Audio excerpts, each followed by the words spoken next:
Hello' গাইছ, এয়া হৈছে পননুৱা। এয়া কঁঠাল গুটি, ইয়াৰ ওপৰৰ বাকলিটো মই গুচাই ল'ম।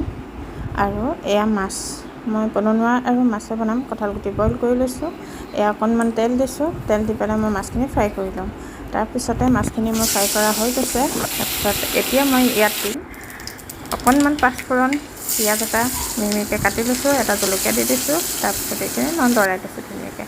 হালধি অকণমান দি দিছোঁ আৰু পননুৱাখিনি মই ইয়াতে দি দিছোঁ। নিমখ অকণমান দি দিছোঁ। এতিয়া মই এইখিনি ধুনীয়াকৈ লৰাই ল'ম। ইয়াৰ পৰা অকণমান পানী ওলাবলৈ লৈছে। এতিয়া মই ইয়াতে আৰু অকণমান পানী এড কৰি দিম।